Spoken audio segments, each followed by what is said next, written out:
Nama saya Novenda Erna Patra.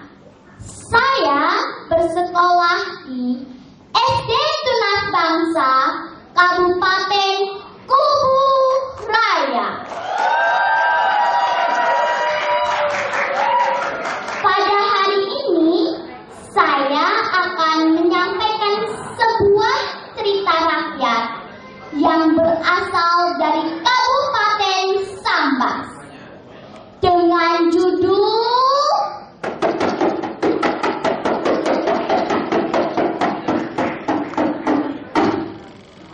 Batu Bala, Batu Betangko.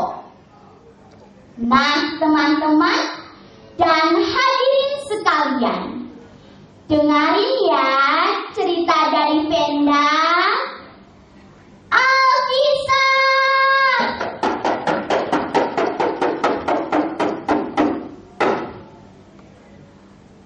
Pada zaman dahulu kala, di pinggiran kota Pemangkat, tepatnya di daerah Tanjung Batu, hiduplah sebuah keluarga yang sangat miskin.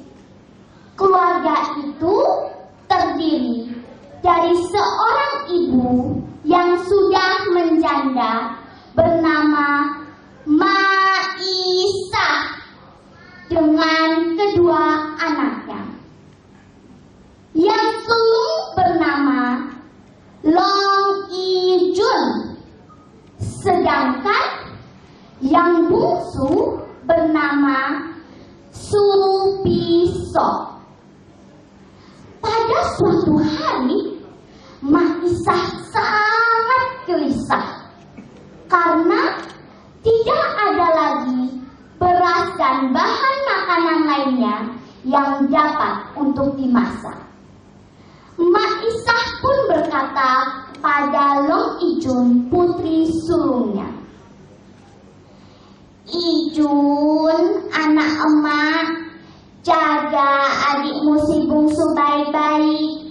Emak akan pergi ke pantai untuk mencari ikan timbakul.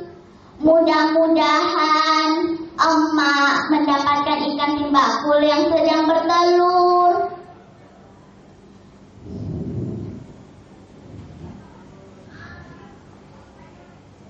"Iya, Mak, tapi emak cepat pulang ya," jawab Long Ijun sambil menggendong adiknya.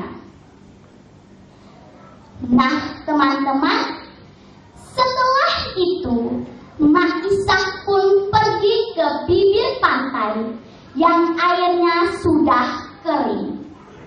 Namun, setelah sekian lama mencari, tidak satu pun ditemukan ikan timbakul yang sedang bertelur. Maisah pun mulai lelah. Akhirnya, ia beristirahat sebentar. Sambil duduk, Maisah pun berdoa, "Ya Allah, hamba ini orang miskin yang tak berpunya.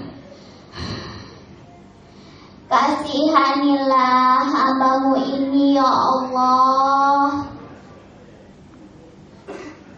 Setelah Maisah selesai berdoa, tiba-tiba Maisah melihat sepasang ikan timbakul yang sedang berkejaran di atas pasir.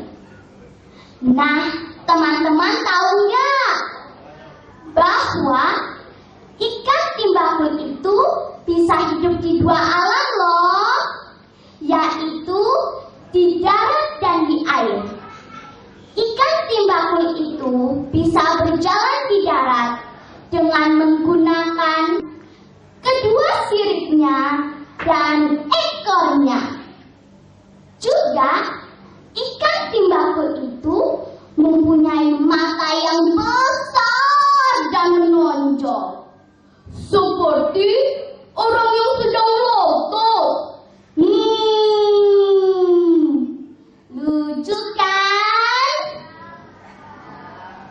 Nah, setelah badan mulai berkurang, Mak Isah pun melanjutkan untuk mencari ikan timbakul yang sedang bertelur. Satu persatu, Mak Isah mulai mendapatkan ikan timbakul yang sedang bertelur. Alhamdulillah ya Allah, akhirnya aku mendapatkan ikan-ikan timbakul yang sedang bertelur ini. Setelah dirasa cukup untuk makan bertiga, Mak Isah pun pulang ke rumahnya. Sesampainya Mak Isah di rumahnya, Mak Isah ternyata sudah hampir kehabisan kayu bakar untuk memasak, juga rempah-rempah lainnya.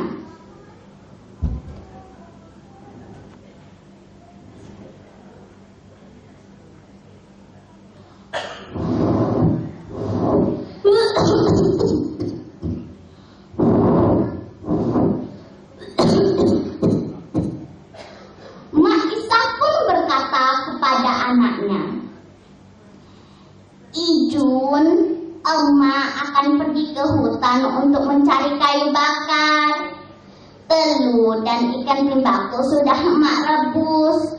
Kalau sudah matang, supaya diangkat." "Iya, Mak," jawab Liang Ijun sambil menggendong adiknya. Nah, teman-teman, setelah Mak Isah pergi, tiba-tiba Supisok merengek-rengek menangis meminta makan. Karena sudah dari pagi Supisok belum makan apa-apa, juga belum sempat menyusu kepada emaknya. "Kakak, adik lapar, adik mau makan."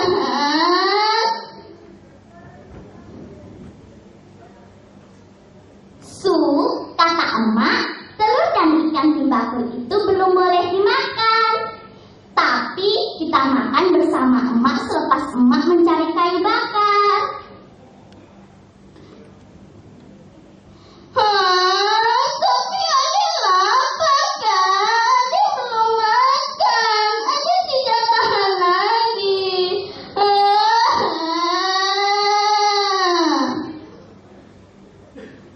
Karena melihat adiknya yang terus-terusan menangis meminta makan, akhirnya tumbuhlah rasa kasihan dan iba. Long Ijun pun segera mengambilkan ikan timbakul yang sudah masak itu. Satu persatu, telur ikan timbakul itu mulai disuapkan pada Supisok.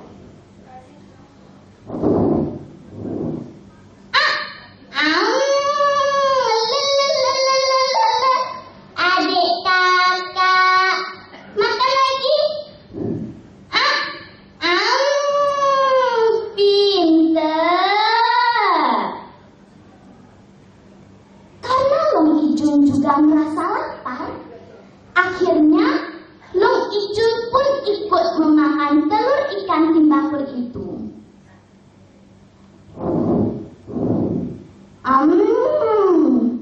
Wah, enak sekali rasa telur ikan timbakul ini. Makan lagi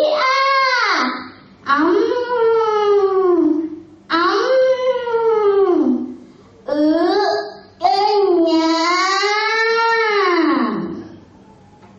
Nah, tanpa mereka sadari, ternyata telur ikan timbakul itu sudah habis tanpa tersisa. Setelah kenyang, mereka pun ngantuk dan akhirnya tertidur. Nah, teman-teman, sepulangnya Mak Isah dari mencari kayu bakar, Mak Isah sangat terkejut karena telur ikan timbakul yang ia rebus rebus sudah habis tanpa tersisa.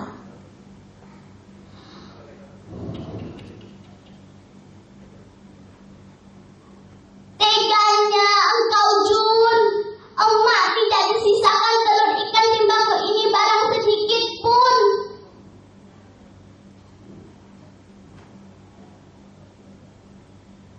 Adek nan kecil dari tadi pagi kelaparan susu, Mak. Long Ijun juga lapar. Jadi Long Ijun lupa menyisakan emak barang sedikit pun.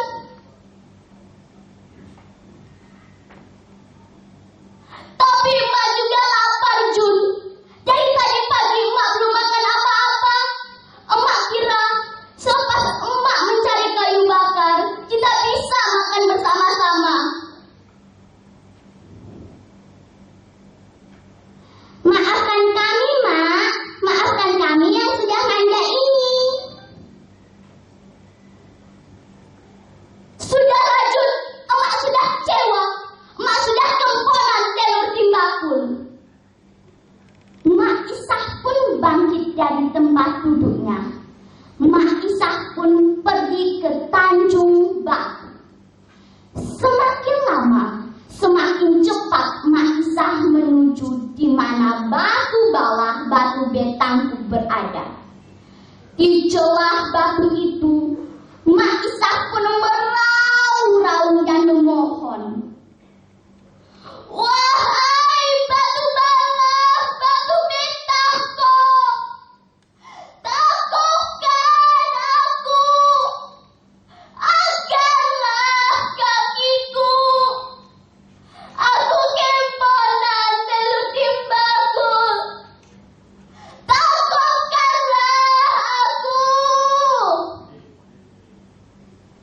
Melihat itu, sambil menggendong adiknya dan menangis, Long Ijun pun berseru, "Oh, Mak! Oh, Mak! Jangan dekati batu itu, Mak! Kasihanilah kami yang masih kecil-kecil ini, Mak! Kembalilah, Mak!" Namun, teriakan dan ucapan Long Ijun tidak dipedulikan oleh Mak Isah. Mak Isah tetap meraung-raung dan memohon kepada batu bawah batu betangku. Wahai batu bawah batu betangku, takutkan aku. Aku kemponan telur timbakul, takutkanlah aku. Tiba-tiba tanah yang dipijak Mak Isah terasa bergetar dan terdengar suara batu besar bergeser. Cetar!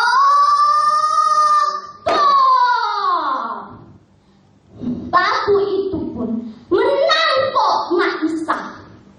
Mula-mula hanya kakinya. Lama-kelamaan merambat naik ke atas, ke pinggang, ke perut, ke punggung, ke leher, hingga akhirnya tubuh Mak Isah tidak terlihat lagi. Melihat itu semua, Long Ijun dengan sekuat tenaga berusaha untuk menolong emaknya. "Oh, Mak!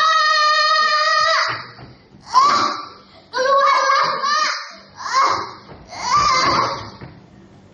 Tetapi Long Ijun hanya mendapatkan ikat kepala dan rambut emaknya yang terurai panjang di celah batu itu.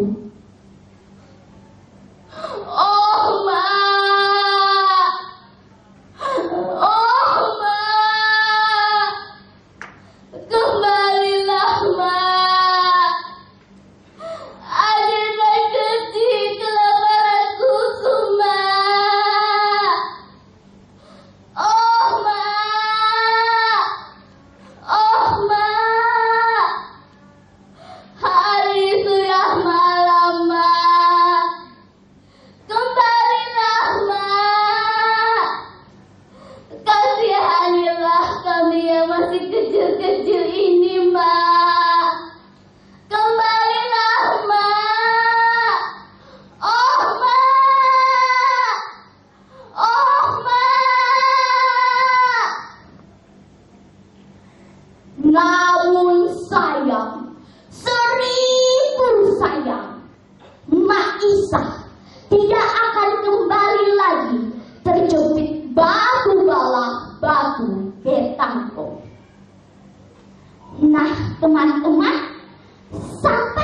sekarang cerita batu bawah batu betangko masih sering diceritakan kepada anak cucu.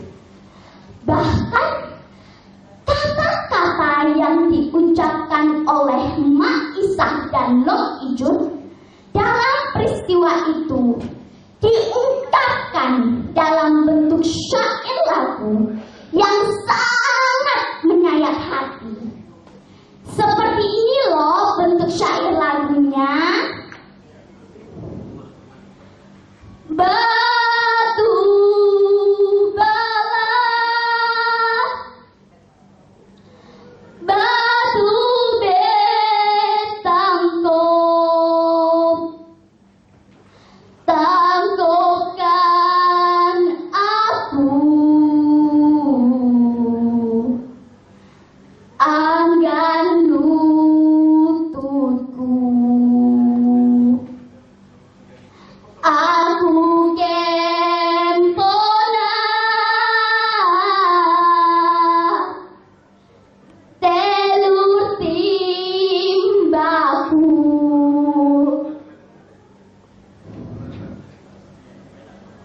Uma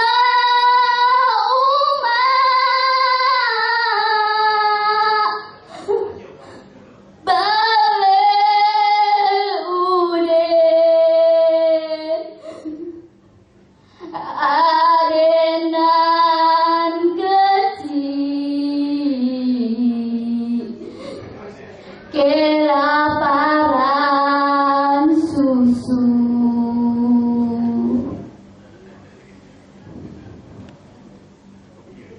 Nah teman-teman, demikianlah cerita batu bawah batu betangku. Nah, dari cerita ini kita dapat mengambil pesan dan hikmahnya. Antara lain, kita sebagai anak yang baik harus amanah dengan pesan orang tua kita. Dan janganlah menjadi anak yang serakah dan tidak mau berbagi dengan sesama. Dan sebagai orang tua, hendaklah sabar dan jangan gampang mengambil keputusan yang dapat merugikan diri sendiri dan orang lain. Batu bawah batu puake, negeri sambat asal ceritanya. Walaupun hanya cerita legenda, tetapi banyak hikmah di dalamnya. Kalaulah ada jarum yang patah, jangan disimpan di dalam peti.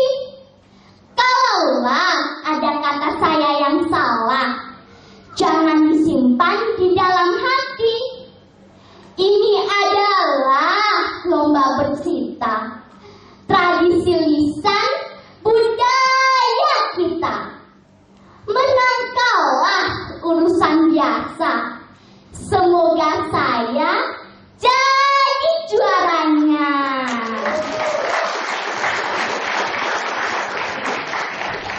Terima kasih atas perhatiannya.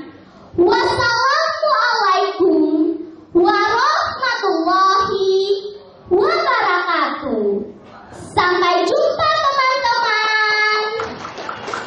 Baik, penyanyi penampilan Novena Ermina Fatra, Kabupaten